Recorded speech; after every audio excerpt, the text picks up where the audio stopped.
우리가 살다 보면 푸른 초장 맑은 물가로 지날 때도 있지만 어떨 때는 사망의 음침한 골짜기를 지나는 어려운 시간을 만날 수도 있습니다.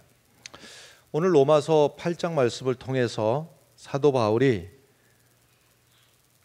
우리가 사망의 음침한 골짜기를 지나는 것 같은 그러한 고통 중에서도 내 안에서 하나님의 선이 이루어진다, 나는 이것을 알고 있다, 사도 바울이 우리들에게 말하고 있어요. 우리가 알거니와 하나님을 사랑하는 자, 곧 그의 뜻대로 부르심을 입은 자들에게는 모든 것이 합력해서 선을 이루신다 그랬어요. 아멘입니까? 예. 우리 안에서 선을 이루시는데 이 선이 도대체 뭐냐? 하나님이 모든 것이 합력해서 우리 안에서 선을 이루신다고 하는데 이 선이 뭐냐? 그 다음 29절의 말씀에 보면 하나님이 미리 아신 자들을 또한 그 아들의 형상을 본받게 하기 위하여 이랬거든요. 하나님의 아들 예수 그리스도의 그 형상을 본받는 것이 우리 안에 이루시는 선이다 하는 말입니다. 내 인격이 예수님을 닮아가고 예수님의 비전이 내 삶 안에 이루어지고, 환경이야 어떨 때는 푸른 초장 맑은 물가 가운데서도 하나님께서 내 안에 선한 역사를 이루시고, 그뿐만이 아니라 풍랑이 있는 바다를 지나가고 가시덤불 같은 곳을 지나갈지라도 하나님께서 끝내 그 모든 것을 합력해서 내 안에 선을 이루시는데, 그 선이 뭐냐? 내가 넘어지지 않고 쓰러지지 않고 형편이 좋아서뿐만이 아니라 어려운 중에서도 내 인격이 예수님을 닮아가고 내 삶이 예수님을 닮아가고 내 말하는 게, 내 눈빛이, 내 생각이 예수님을 닮아가는 것, 이것이 바로 주께서 내 안에 이루시려고 하는 선입니다. 예수 그리스도를 통해서 여러분, 우리가 이 일이 이루어지는데 생각해 보면요, 얼마나 이게 감사한 일인가 몰라요. 우리는 본래 그럴 수 없는 존재들이었습니다. 우리는 죄악 가운데 매여 있었고, 우리는 버림받아야 됐고, 우리는 무시당해도 싼 존재였습니다. 그런데 어느 날 예수께서 나를 만나 주시고 내 형편과 상관없이 내 안에서 선한 역사를 이루시겠다. 형편이 좋아서만이 아니라 어떠한 형편이든지 내 안에서 선한 역사를 이루시겠다 하는 겁니다. 하나님의 계획이, 선한 계획이 내 안에 있는 것은 분명한데, 현실적으로다가는 위기도 찾아오고 실패를 만나기도 하고 어려운 문제를 만나기도 하고 때로는 넘을 수 없는 바다를 만나기도 하고 도저히 해결할 수 없는 담을 만나기도 하고 깊은 수렁에 빠지기도 하고 그렇습니다. 그런데 이때 로마서 8장에 우리에게 주시는 말씀은 바늘촉과 같이 분명합니다. 그게 무엇인가 하면 거기에 매이지 말라고 하는 겁니다. 문제의 수렁에 빠져서 허우적거리지 말고, 문제의 수렁에 빠져서 나는 이제 끝났다, 방법이 없다, 낙심하거나 포기하거나 좌절하거나 절망하지 말라고 하는 거예요. 고난의 현실에 빠져 있다가 하나님의 승리를 보지 못하고 실패하는 인생이 되지 말고, 우리에게 주시는 하나님의 은혜 아래서 넘어가게도 하시고 건너가게도 하시고 이기게 하신다는 겁니다.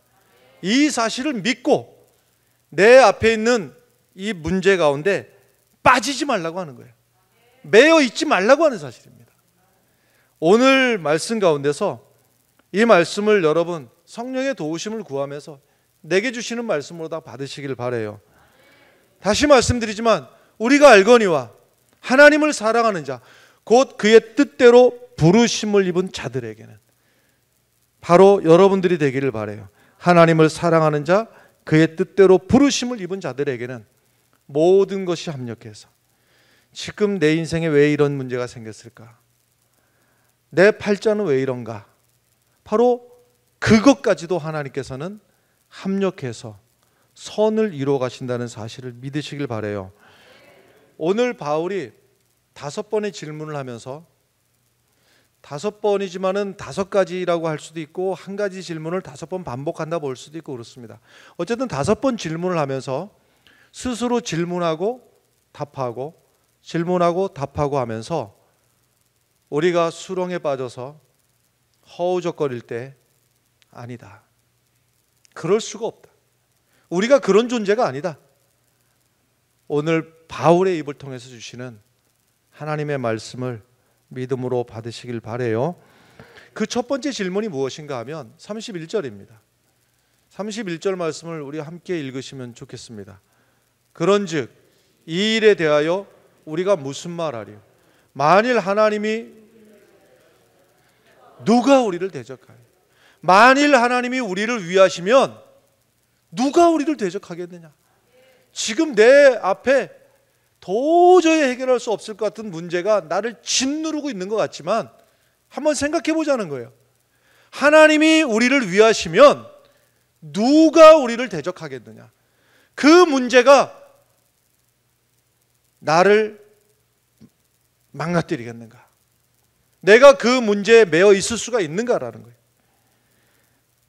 우리가 믿는 하나님은 천지를 창조하신 하나님이신 것을 믿으시길 바랍니다.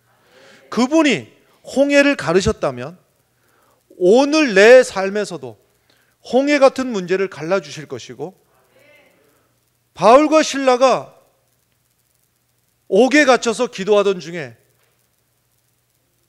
그에게 옥토가 흔들리게 하시고 매었던 곳에서 노임받게 하시는 하나님이 오늘도 살아계셔서 우리 안에 역사하시는 하나님이신 것을 믿으시기를 바랍니다. 예수님께서 우리들에게 지상명령 말씀하실 때에 예수님 스스로를 하늘과 땅의 모든 권세를 내게 주셨다.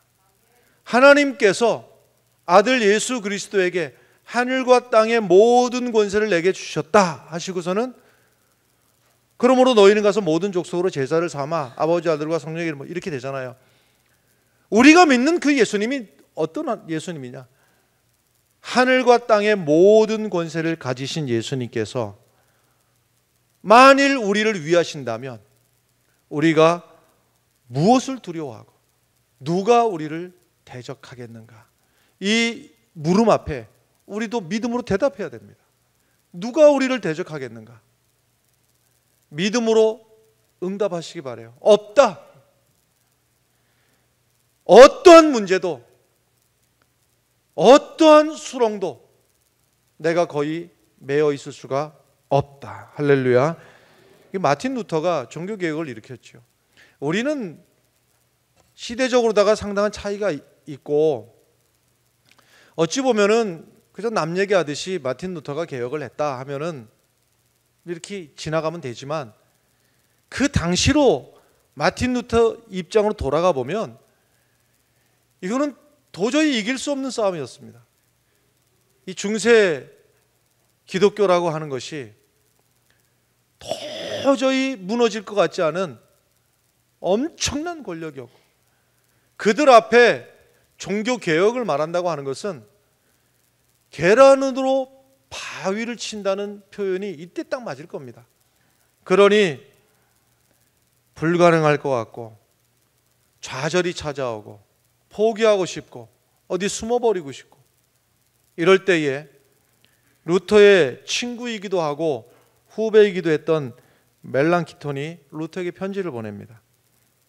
편지 내용을 보면 우리가 발견한 복음은 분명히 하나님의 진리요, 우리가 믿는 것이 분명히 진리라고 한다면 진리는 승리한다는 사실을 우리는 믿어야 될 것입니다.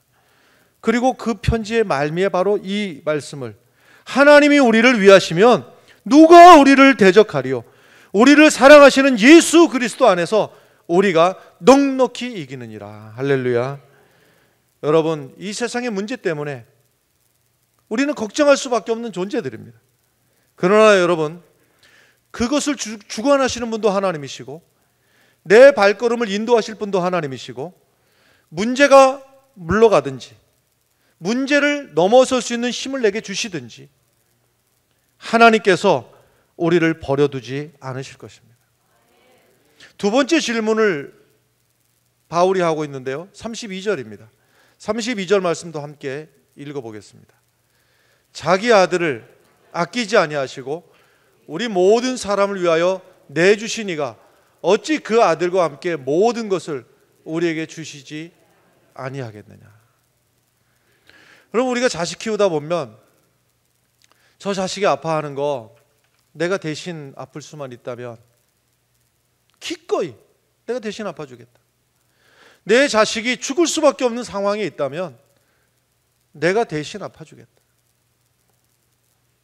저도 그런 경험을 한 적이 있습니다. 아들을 논산 훈련소에 놓고 절로 들어가는 모습을 이리 뒤에서 이리 보는데 말이죠, 제가 군대 대신 갈 수 있으면 대신 가겠더라고요. 내가 대신 거기를 간다면 내가 대신 가겠더라고, 진짜로. 그게 부모의 마음이잖아요. 그런데 말이죠, 이런 사람이 있겠어요?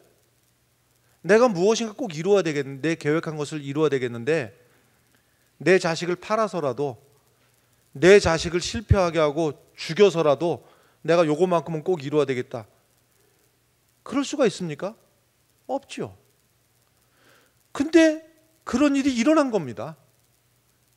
여러분과 저를 살리시기 위해서, 여러분과 저의 문제를 해결하시기 위해서 하나님께서는 그 아들 예수 그리스도 십자가에 외아들을 달아 매놓고 나의 하나님 나의 하나님 어찌하여 나를 버리시나이까, 그 외마디 비명을 못 들은 척 하시고 외면해 버리시고 십자가에서 찢어버리시고 죽여버리시고 여러분과 저를 구원했다는 사실을 믿으시길 바랍니다. 이 사실이 믿어진다면, 아니 나 때문에 아들까지 죽이신 하나님이 우리에게 무엇인들 못 주시겠는가? 지금 내가 가지고 있는 문제가 커 보이지만 이 사실이 믿어지면, 예수님이 나 때문에 십자가에 죽으신 것이 믿어지면 그 문제는 주먹만한 문제일 겁니다. 그 주먹만한 문제를 어찌 해결해 주시지 못하시겠는가? 여러분, 주님께 소망을 두시기 바라요. 주님께서 이기게 하실 것이고 승리하게 하실 것이고 끝내 모든 것이 합력해서 선을 이루게 하신다는 사실을 믿음으로 받으시길 바랍니다. 믿는 만큼입니다. 믿으세요. 하나님의 사랑의 크기가 내 문제와는 비교가 안 될 수 없는 크신 사랑으로 나를 불러주셨다는 사실을 믿으시길 바랍니다. 세 번째 질문 33절입니다. 함께 또 읽겠습니다. 누가 능히 하나님께서 택하신 자들을 고발하리요, 의롭다 하신 이는 하나님이시니라. 할렐루야. 지금 이건 죄의 문제인데요, 우리가 어떨 때 참 양심의 가책을 느낄 때도 있고, 내가 믿는 사람으로서 이래도 되겠는가, 또는 어떨 때는요 참 후회스럽기가, 도대체 내가 왜 그랬을까, 너무 후회스러운 일, 내 양심의 가책이 되는 일, 결국 죄의 문제인데, 이 일 앞에 만일 사단이 우리를 고발한다면, 다 들춰내놓고 고발한다면 우리는 변명할 여지도 없을 겁니다. 왜냐? 실제로 우리가 그랬으니까. 악한 생각을 했고 악한 말을 했고 후회할 짓을 했으니까. 그러나 이 일에 대해서 묻는 겁니다. 누가 우리를 고발하겠느냐? 누가 우리의 죄를 들춰내고 문제를 삼겠느냐라는 겁니다. 그럴 수 없다라고 하는 겁니다. 왜 그런가 하면 그 죄의 문제를 값을 치러주시고 해결해 주셨기 때문입니다. 우리가 포로가 되어서 포로 수용소에 우리가 갇힌다면 내게는 자유가 없습니다. 포로 수용소의 법칙에 따라서 일어날 시간에 일어나야 되고 잠잘 시간에 잠자야 되고 먹으라 할 때 먹어야 되고, 주면 먹고 안 주면 못 먹고, 내 마음대로 할 수 있는 것이 없어요. 포로가 되었으면 포로 수용소의 법칙에 따라서 우리는 끌려다녀야 됩니다. 우리가 죄를 지어서 감옥에 갇힌다면 감옥의 법칙에 매여서 우리는 그대로 따라야 됩니다. 마찬가지로 우리가 죄의 결과로 죄에 매여서 산다면 죄의 법칙에 따라서 우리는 살 수밖에 없습니다. 여러분, 분명히 죄라고 하는 것이요, 엄청난 능력을 가지고 있습니다. 이 죄가 사망의 능력이 있고, 나를 고발할 능력이 있고, 나를 죽이고 괴롭힐 능력이 있고, 그래서 거기에 매여 가지고요, 때로는 밤에 잠을 못 자기도 하고, 거기에 매여서 우리가 우울증에 시달리기도 하고, 누구를 미워하기도 하고, 죄에 매여서 말이죠, 시기하고 질투하고 용서하지 못하고 한을 품고, 이게 바로 죄의 권세거든요. 죄의 권세. 그런데 어느 날 예수 그리스도께서 나를 지나치지 아니하시고 나를 선택하셔서 내 죄의 문제를 예수 그리스도께서 십자가에서 내 죄를 해결해 주셨고 그 값을 치러 주셨다는 사실. 그 십자가에서 테텔레스타이, 다 이루었다, 테텔레스타이, 내 죄의 값을 다 치러 주셨다는 이 사실을 우리가 믿는다면 내 죄에 대해서 누가 나를 문제 삼고 누가 나를 고발하고 누가 나를 송사하겠느냐, 그럴 수 없다라고 하는 말씀. 네 번째 질문 34절의 말씀입니다. 또 읽어보겠습니다. 누가 정죄하리요? 죽으실 뿐 아니라 다시 살아나신 이는 그리스도 예수시니 그는 하나님 우편에 계신 자요 우리를 위하여 간구하시는 자신이라. 아멘. 마귀는 우리 안에 있는 죄를 가지고 자꾸 문제 삼으려고 그러고, 우리를 절망하게 만들고 우리를 후회하게 만들고, 그러나 우리는 이미 무죄 선언을 받은, 여러분 좀 이 일에 대해서는 우리가 매일 필요가 없이 뻔뻔할 필요가 있습니다. 나는 이미 해결함 받았다. 할렐루야. 오늘 1절의 말씀도 그렇습니다. 로마서 8장 1절의 말씀 보면, 그러므로 이제 그리스도 예수 안에 있는 자에게는 결코 정죄함이 없나니 이는 그리스도 예수 안에 있는 생명의 성령의 법이 죄와 사망의 법에서 너를 해방하였느니라. 이 근거를 갖다가요 33절 34절에서 세 가지 근거를 가지고 얘기하고 있잖아요. 하나는, 첫 번째는 뭐냐면 예수님이 그 문제 때문에 십자가에서 죽으셨다는 사실이에요. 두 번째 문제는 예수님이 그 십자가에서 죽으셨으나 부활하셨다는 사실입니다. 세 번째는 그 예수 그리스도께서 지금도 하나님 우편에서 내 삶의 문제를 개입하시고 계시다는 사실입니다. 어떨 때 말이죠, 내 속을 누가 알까? 그런 생각이 들 때 있습니까? 저도 있습니다. 내 속을 누가 알까? 기억하십시오. 내 속을 누가 알까는 모르겠으나 예수님께서 내 속을 아신다는 사실을 믿으시기 바라요. 내가 얼마나 억울한지, 내가 얼마나 답답한지, 내가 얼마나 지금 연약한지, 내가 울고 싶은지, 주님께서 내 심정을 아시고 계시다는 사실, 절대로 나를 잊고 계시지 않으시다는 사실 믿으시길 바랍니다. 마지막 다섯 번째 질문 35절입니다. 함께 읽겠습니다. 누가 우리를 그리스도의 사랑에서 끊으리요? 환난이나 곤고나 박해나 기근이나 적신이나 위험이나 칼이랴. 우리가 신앙생활 한다 하면서도요, 어떨 때 나 같은 것도 이런 생각이 들 때가 있죠. 왜냐하면 스스로 생각해 보니까 아이고 참 신앙이라고 하면서도 참 시시하다, 내가 생각해도 내가 시시하다, 이렇게 생각이 들 때도 있고, 어떨 때는 또 뭐 그렇지 않을 때도 있지만 별의별 생각들이 찾아오잖아요. 그리고 내가 그때 그렇게 잘못해가지고 내가 이렇게 망하게 되었나, 이 생각이 들 때도 있고, 뭐 후회가 되기도 하고 하나님이 안 계신 것 같은 생각이 들기도 하고, 내가 생각해도 내가 내 믿음이 대단치 않은 것도 같기도 하고 별의별 생각이 내 안에 찾아올 때 말이죠. 여러분, 사단이 주는 생각입니다. 이 말씀을, 이런 말씀을 외우고 붙들어 버려야 돼요. 누가 우리를 그리스도의 사랑에서 끊으리요? 환난이나 공고나 박해나 기근이나 적신이나 위험이나 칼이라 어떤 것도 그리스도의 사랑에서 우리를 끊을 수 없다고 하는 사실을 믿으시길 바라요. 사단은요, 하나님이 우리를 사랑하지 못하도록 계속 방해하는 거예요. 우리가 하나님을 의지하지 못하도록 계속 우리의 마음을 흔들어 놓는 겁니다. 그래서 예수님이 이 땅에 오시지 못하도록요, 예수님이 태어날 때 모든 여관을 사람들로 다 채워버렸어요. 사탄이 헤롯의 마음에 들어가 가지고 그때 태어난 2살 이하의 아이들을 다 죽여버리도록 했어요. 사탄이 끊임없이 역사하는 겁니다. 사탄이 베드로의 마음속에도 들어가서 그리스도의 사랑이 우리들에게 이르지 못하도록 십자가의 길을 가로막고 서게 만들어버리고, 가룟 유다를 통해 가지고 예수를 저 십자가에 매어 달게 만들어버리고, 거기서 예수님은 죽으시는 순간에 아마 사탄이 만세 불렀을 거예요. 신난다, 내가 이겼다. 그러나 여러분, 믿으시기 바라요.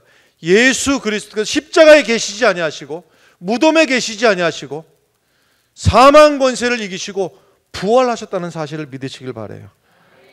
무덤이 예수님을 가두지 못하고 사망이 예수님을 가두지 못하고 그 예수님이 나의 하나님이시라면, 이 5가지의 질문 앞에 사도 바울이 당당하게 선언을 하고 있는데, 이 선언이 우리의 믿음이 되기를 바라는데요, 37절의 말씀입니다. 내게 주시는 말씀으로, 나의 믿음의 고백으로, 이것을 우리 또박또박 큰 소리로 함께 읽으시면 좋겠어요. 그러나 이 모든 일에 우리를 사랑하시는 이로 말미암아 우리가 넉넉히 이기느니라. 아멘. 아멘입니까? 어떨 땐 이겨보고 어떨 땐 지고, 그 얘기 안 해요. 이겨도 간신히 이기는 게 아니고 넉넉히 이기게 하신다. 우리가 어떨 때는 참 짐이 무거워서 신음이 저절로 나오고 가슴이 찢어져서 마음도 아프지만은, 그럼 물리적으로 가슴이 아플 때 있습니까, 여러분? 전 경험해 본 적 있습니다. 너무 속이 상해서 가슴이 심정적으로 아픈 게 아니라 물리적으로 쥐어 짜듯이 숨을 쉴 수가 없게 아픈 적도 있어요. 여러분도 그런 때가 있지 않습니까? 가슴에 이 상처를 부둥켜 안고 어떻게 하면 좋을까? 때로는 사람들에게 멸시천대를 당하고, 또 어떨 땐 이놈의 원수 같은 돈의 문제, 나를 막 짓누르고, 어떨 때는 질병 때문에 정말 탄식이 나오고 할 때가 있어요. 여러분, 다시 말씀드립니다. 그 어떤 것도 그리스도의 사랑에서 우리를 끊을 수 없다는 사실을 믿으시기 바라요. 결론적으로 38절 39절인데요, 이것도 믿음의 선언으로 함께 읽으시면 좋겠습니다. 내가 확신하노니 사망이나 생명이나 천사들이나 권세자들이나 현재일이나 장래일이나 능력이나 높음이나 깊음이나 다른 어떤 피조물이라도 우리를 우리 주 그리스도 예수 안에 있는 하나님의 사랑에서 끊을 수 없으리라. 할렐루야.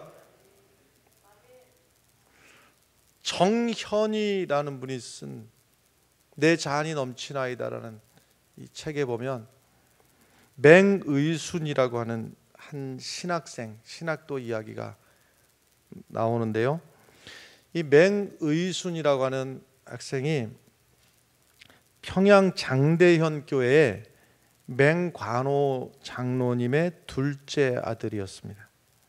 그러니까 북한이 공산당 치하에 들어가면서 신앙을 위해서 이제 북한에서 이제 남으로다가 피난을 오게 되는데 그 과정 속에서 아주 심상치 않은 고난이 연속이 됩니다.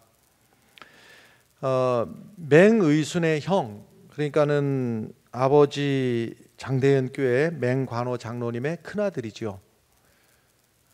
이 이유 없이 병으로 죽었습니다. 그리고 얼마 있지 않아서 맹의순에게 누나가 있었는데 그 누나도 병명도 모른 채 죽어버렸습니다. 그러니 첫째 아들, 또 딸, 그 다음에 딸, 이렇게 갑자기 세상을 떠나니까 이 맹의순의 어머니, 그 슬픔을 견디다 못해서 그냥 시름시름 앓다가 돌아가셨습니다. 기가 막힌 것이. 그 와중에 이제 주의 복음을 전할 뜻을 품고 연희대학교에 신학과를 지원을 했다가 이때는 뭐 지금도 그렇습니다만은 교단에 속해 있지 않은 신학교라서 목사 안수를 받을 수 없어요. 지금도 그렇습니다. 그래서 어느 신학교를 선택을 했는가 하면 조선신학교를 선택을 해서 거기에 입학을 해서 다니게 되는데, 잠깐 이 조선신학교를 설명을 드려야 됩니다. 이 조선신학교는 우리 흥해제일교회 초대 장로님 김대현 장로님이 재산을 기부하셔가지고 세워진 신학교입니다. 그리고 이 조선신학교가 이제는 한신대학으로다가 이제는 바뀌어 있는 상태이죠. 그래서 이 김대현 장로님이 세우신 그 조선신학교에 신학생으로 입학을 해서 이제 신분이 신학생 신분이요. 그리고 교회에서는 남대문교회 중등부 교사로 아이들을 가르치면서 한편으로다가는 부평에 있는 어느 군대 병원에 거기에 조력자로다가 봉사를 하고 있던 중에 이제 6.25를 만나게 된 것인데, 그 아버지가 이제 속히 남으로 피난을 가라 하니까 아버지는 피난을 갈 수가 없는 형편이었고, 그래서 이제 신경의를 하다가 결국 아버지를 두고 혼자서 피난을 가던 중에 인민군들에게 이제 잡힌 겁니다. 그리고 이 인민군들이 뭐라도 알아내려고 막 극심한 고문을 갖다가 막 이제 하는데, 뭐 알아낼 게 있나요? 뭐 알아낼 게 없지. 신학생이 무슨 정보를 알겠습니까? 그래서 고문을 실컷 당하고 이제 괴롭힘을 당하고 이러던 중에 어쩔 수 없이 그 공산군들, 인민군들을 부역을 하게 됩니다. 그러니까 그들 뒷바라지를 하게 되는 것이죠. 아니 뭐 목숨을 건지려면 방법이 있습니까? 그들이 하라는 대로 그들 부역을 하면서 틈만 나면은 여길 좀 도망을 가야 되겠다 이 생각을 하고 있는데, 이제 때가 드디어 이제 유엔군들이 막 북진을 하면서 인민군들이 위로 도망 후진을 하는 그 틈에 이제 탈출을 했습니다. 가까스로 탈출을 하자마자 미군에게 덥석 잡혔는데, 미군이 오해를 한 거예요. 인민군인 걸로 오해를 한 거예요. 지금 인민군에서 도망 나오는 사람을 인민군으로 오해를 해가지고서는 그만 포로 수용소에, 저 거제도에 있는 포로 수용소에다가 집어넣어 버렸습니다. 그러니까 인민군 포로가 된 겁니다. 갑자기. 기가 막히죠. 그래서 거제도 포로 수용소에 들어가서 얼마나 억울하겠습니까? 제가 신학생으로 지금 인민군도 아닌데 억울할 법도 하지만은 여기서 무슨 생각을 했는가 하면, 생각해 보니 여기보다 전도하기 더 좋은 데는 없다. 이렇게 생각을 하고서는 이제 포로들에게 하나님 말씀을 전하면서 이 수용소 당국이 다행히 그 종교의 자유를 보장을 해줘가지고 거기서 이제 열심히 복음을 전하면서 거제도 포로 수용소 안에서 광야교회를 만듭니다. 그래서 새벽부터 말이죠. 새벽 일찍 일어나가지고 새벽 기도로 하루를 시작하고, 낮에는 또 예배도 드리고 성경 공부도 하고, 밤에는 그 투병 중인 그 인민군들, 나중에는 이제 중공군들을 이제 간호를 하고 그렇게 됐는데, 그래서 인민군 포로, 중공군 포로를 간호를 하는데 나중에 이제 27살밖에 안 된 신학도였는데 환자들이 와서 이제 미군 의사들이 환자들을 이렇게 봐주고 했는데 이 통역이 잘 안 되니까 거기서 이제 영어가 되었어요. 그래서 이 진료받으러 온 사람들 통역도 해주고, 이제 그걸 기회로 해가지고서는 자기가 그 도와줬던 사람들 매일 새벽 1시고 2시고 3시고 그 병동을 찾아가 가지고, 그 포로들이라고 하는 게 뭐 멀쩡한 사람들도 있으나 또 팔 잘려서 온 사람, 다리 잘려 온 사람, 그리고 뭐 동상에 뭐 살이 썩어 문드러져 온 사람, 뭐 눈 빠져 온 사람, 별의별 사람들이 있는 거예요. 뭐 제대로 잠도 못 자고 그 포로 수용소의 그 압박 때문에.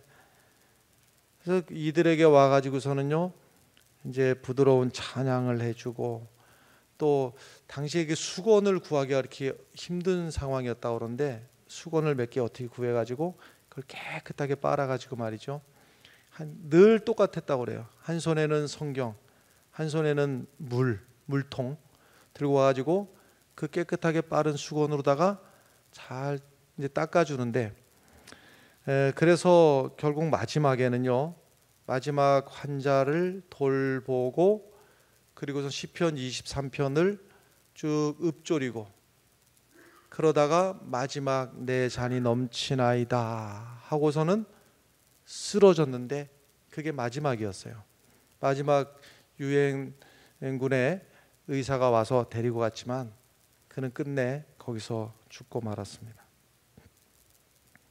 일주기 추도 예배를 남대문 교회일 걸로 생각이 드는데, 당시 남대문 교회 담임 목사님을 필두로 해가지고서는 이제 여러 사람들이 일주기 추도 예배를 드리는데, 그때 마침 그가 섬겼던 거제도 포로 수용소에서 편지가 왔어요.